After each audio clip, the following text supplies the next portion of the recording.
Eu acabei de sair de ver uma animação que eu tava empolgadíssima para ver, que chama Flow. É uma animação do diretor Jans Gilbalodz. É um filme de uma realização Letônia, Bélgica e França. E ele chamou muita atenção. Aliás, ele está concorrendo a 2 Oscars. E olha que interessante. Ele, obviamente, está concorrendo a melhor animação, porque ele é uma animação, né? Mas também ele tá concorrendo a melhor filme internacional. Tá aí concorrendo com a gente, do Ainda Estou Aqui, com a tal da Emília Pérez, né? Se a gente fosse dar mais atenção para filmes como esse, seria muito mais interessante, né? E o que chama a atenção desse filme? Esse filme é feito com animais, né? Não animais de verdade, porque é uma animação, né? Ele foi feito em um aplicativo aberto, né? Então, aqueles aplicativos que não tem custo, na verdade, para ser realizado, né?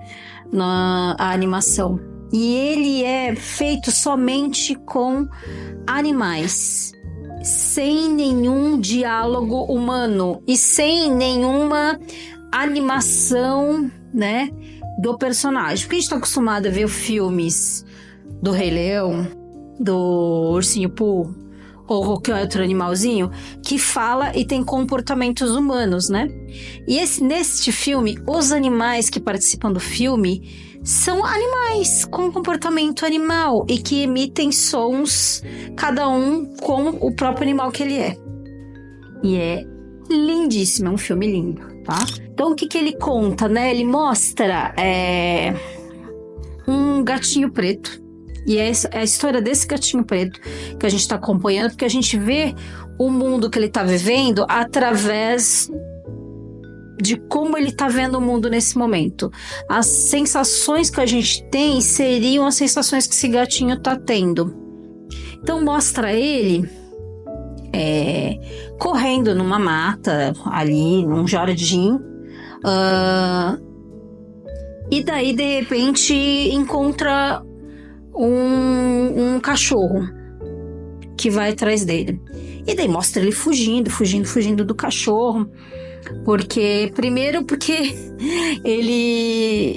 algum cachorrinho caçou um peixe e ele roubou o peixe do cachorrinho. Então os cachorrinhos começam a sair correndo atrás dele, primeiro por causa do peixe, depois porque ele é um gato, óbvio. E os cães e os gatos têm esse comportamento de caça do cão com relação ao gato, né? Então o gatinho tá fugindo, correndo.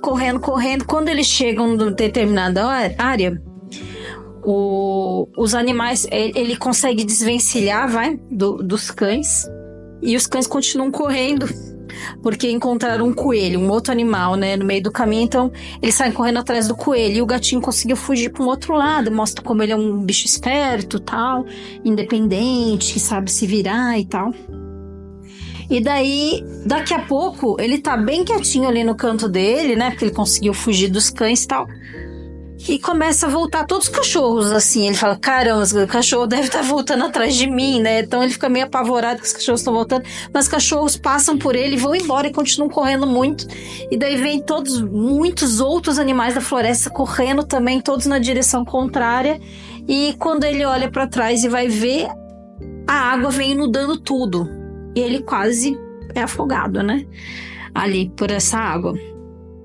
E daí ele é acolhido por um barco, assim. Ele consegue ficar acolhido num barco, né? Onde tem um outro animalzinho que eu achei interessante. E aí tem uma questão interessante que eu pensei, não sei se é um dado de realidade, mas é como eu vi. Tem animais de localidades muito diferentes para um mesmo ambiente. E eu tive a impressão que, óbvio, esse ambiente ali que a gente nem sabe onde não fica muito claro que lugar que eles estão, mas é um lugar, para mim, fictício, em que se encontram um animal de cada continente. Por que eu imaginei isso? Porque os animais que aparecem nessa animação são animais de faunas completamente diferentes. Então, o primeiro animalzinho que ele encontra no barco, que a hora que ele entra no barco, esse animalzinho já está lá, é uma capivara. A capivara é um animal da América do Sul, certo? Pode ter um gatinho preto e uma capivara? Pode, porque o gatinho preto tá em vários lugares do mundo, que é um animal domesticado, que se espalhou por todo mundo, se adaptou em todo lugar do mundo. Então faz sentido. O outro animalzinho que aparece, fica amiguinho dele e tal, e os outros animais que não são tão amigos dele, mas que existem ali, são cães, diversas raças diferentes. Também ok, que os cães também foram para todos os lugares do mundo, também foram adaptados geneticamente, até de maneira comercial, para estar em todo lugar do mundo, então faz sentido. O outro animal que vai encontrar com eles ao longo do caminho é um lêmure, que é um animal que está na África e que não faz sentido estar no mesmo lugar de uma capivara, não tem muito sentido. Então, me parece que aí temos um animal da América do Sul, temos um animal que é universal, temos outro animal também universal e doméstico, e temos um animal da África. O quinto animal que aparece na história e que anda com eles também é uma garça, que me remeteu muito às questões do Oriente. Será que eles estavam representando que ali está a fauna ou as populações? Eles são figuras que representam todos os continentes? Não só como animais, mas como seres, porque todos nós, daí vamos entrar nas teorias que me interessam muito, que são as teorias relacionadas aos povos ancestrais, né? Todos nós somos animais dessa fauna que está aqui no universo. Todos somos iguais. Aliás, somos iguais, inclusive as plantas. Somos todos iguais. Então, será que eles não estão representando seres, de uma maneira geral, da fauna de todos os continentes, né? E que, apesar do gato ser um animal extremamente individualista e solitário, né? Vamos dizer, ensimesmado, desconfiado de tudo, para sobreviver nesse universo de catástrofe ambiental, porque é o que mostra nesse filme, inexplicavelmente tudo vem alagando e depois tudo vem afundando debaixo da terra, tipo, tendo desmoronamentos. Então, tá tendo uma catástrofe ambiental infinita que não tem explicação. Ali nesse universo não tem nenhum humano, tá? Não, aparecem construções abandonadas e que estão todas alagadas. Já existiu humanos e eles vazaram e os bichos ficaram abandonados, ou só os humanos foram exterminados? Não sabemos, porque, como eu falei, não tem diálogo e não tem nenhuma cartilha além da nossa própria imaginação para a gente poder desenvolver o que aconteceu durante o filme. Mas será que, apesar do gato ser um animal individualista, desconfiado e solitário, que pode viver sozinho, né? Não um animal que necessariamente precisa viver em grupo com outros animais, como uma matilha, né? Um cardume de peixes, que depende do trabalho cooperativo entre eles. Ele, para sobreviver nesse mundo de catástrofes climáticas, ele precisou se aliar, apesar de ser desconfiado e ter muito medo, com todos os outros animais de outros biomas e de outras formas. Um animal que voa, um lêmure, uma capivara, que é um animal diferente de todos os outros, para que todos eles conjuntamente pudessem sobreviver somente com a cooperação coletiva. Olha que mensagem mais incrível se a gente pensar na visão dos povos originários, em que nós só existimos enquanto coletivo. Nós vivemos de uma forma colaborativa um com o outro, dividindo o pão. No caso dele, na verdade, o gatinho caça, ele consegue capturar vários peixes, né? E ele, na verdade, inicialmente captura vários peixes para ele, assim. Vai lá, pega vários, aí deixa ali num cantinho pra ele. Daí o cachorrinho que ele fez amizade começa a latir pra ele, tipo, divide aí comigo. Daí ele dá o peixinho pro cachorro e daí ele olha a garça, e ele ficou muito amigo porque essa garça defendeu ele do ataque de outras garças. E ela foi expulsa do bando por ter defendido o gato das outras garças. E ele dá um peixinho pra garça também. Então ele aprende a dividir o alimento dele com os outros animais. Ele que é um bicho individualista e um pouco egoísta, um pouco egocêntrico. E ele tem que dividir o alimento dele.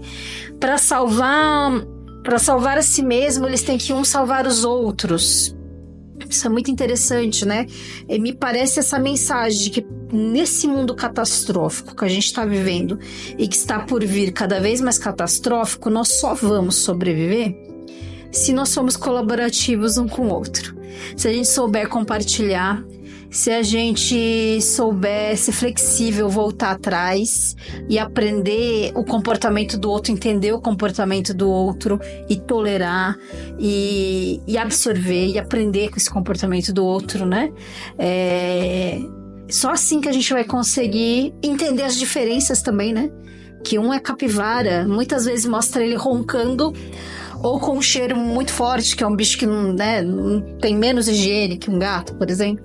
Então, que eles têm que acostumar que ele tem um cheiro diferente, que o cachorro ronca, né? Que a garça é tão cheia de não me toques que as coisas só do jeito dela, ela tem dificuldade. Então, todo mundo tem que se tolerar, se entender, ser flexível, mudar o próprio comportamento para poder sobreviver. Então, olha que mensagem mais linda, né? Então, essa é a mensagem que está por trás. O filme em si é esse percurso desse gatinho perdido no mar, num barco com vários animais, sem rumo. Daí tem uma coisa que é meio inanimada, que não dá muito para compreender, mas para mim, tudo bem, eu tolero. É que ele sabe manejar o leme do barco. O barco vai bater. Ele vai lá e consegue manejar o leme, tipo... eu sei que tem que empurrar pra lá ou pra cá o leme pra poder não bater. A garça fazia isso muito bem, só que daí mexeram no leme do jeito que ela não queria, ela ficou brava e abandonou a função, passou para outro animal e tal. Então acho que essa é a única função humanizada que deram para os animais, que o resto, 100% do comportamento é comportamento do animal. Então eles estão perdidos, né, por diversos caminhos. Eles passam por dentro de uma cidade que está toda alagada e abandonada, e daí eles saem, ali eles encontram uma baleia gigante que, com a força do empuxo de água que ela joga, consegue libertar o barco que ficou preso numa árvore, e o barco consegue rumar, né, ao longe. Então, de alguma maneira, apesar dessa baleia não ter feito nenhum contato amistoso, é uma aliada também. E também um animal de um reino animal completamente diferente, ou seja, outro animal que você vai entender e tolerar e aprender a conviver com ele sendo muito diferente. Então eles caem depois numa área de tempestade, quase eles são jogados todos ao mar, quase que o barco se despedaça, porque eles vêm vários barcos despedaçados na tempestade, mas eles conseguem passar por isso. Eles passam por uma área de pedras. Tem uma coisa meio surreal, que eu não sei exatamente o que ele quis dizer, mas tem uma hora que o barco derruba o gato e a garça na água e eles vão para essa região de pedras, que é muito no alto. Quando o gato encontra a garça lá em cima dessa área de pedras, algo meio que transcendental acontece, que leva a garça embora e a garça some. Parece uma aurora boreal, mas me pareceu alguma coisa extraterrestre, assim, ou espiritual. Não deu muito bem para entender qual é, e essa é uma parte do filme que talvez para mim não precisava. Podia continuar sendo muito dentro do jeito que os animais são. Mas enfim, isso fez com que o gatinho percebesse que ele precisava dos amigos, que ele tinha que ir atrás dele. Ele vai correndo, encontra os amigos. Os amigos ajudam ele, né? De novo, porque as águas de repente baixaram também, do nada. E daí ele passa a caminhar dentro do continente, ir atrás dos amiguinhos. Ele encontra os amiguinhos.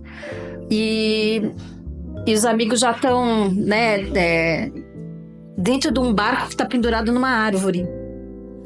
Só que para baixo da árvore tem um despenhadeiro. Então, para salvar os amiguinhos que podem cair no despenhadeiro, eles sobem no galho da árvore que está para quebrar, para conseguir tirar uma corda para puxar o barco para a superfície. Ou seja, ele, que era um animal individualista, desconfiado, etc., foi extremamente sociável, né? E se importou com o outro. E daí o cãozinho e o Lemuri que conseguem puxar o barco de volta, e eles se salvam todos, né? O barco cai no despenhadeiro e morre. E despedaça, né? Porque o barco é inanimado. E daí mostra os quatro juntos, né? Como uma família diferente, que tem animais diferentes e tal.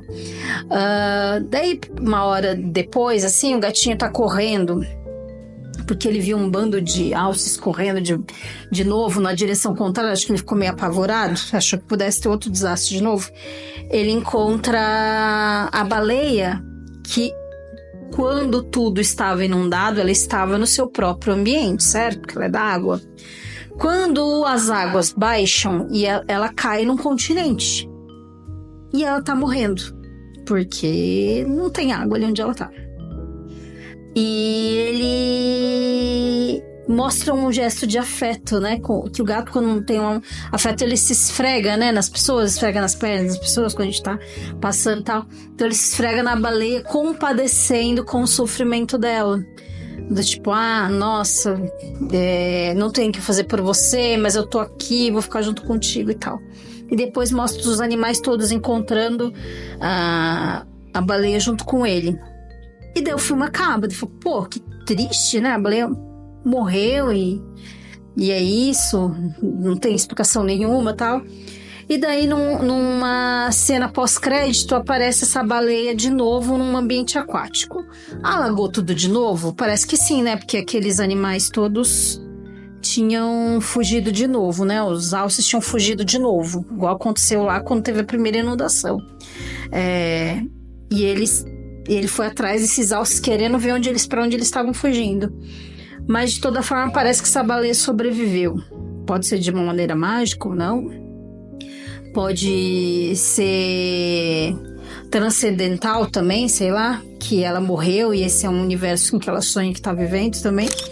Esse filme dá muita margem para imaginação. Ele faz com que o tempo todo a gente fique criando uma história. Porque ele não tem diálogo. Ele não tem uma lógica desenvolvida, a gente segue só esse percurso e a gente vai criando o próprio enredo, assim. Mas foram as reflexões que mais me fizeram pensar, né?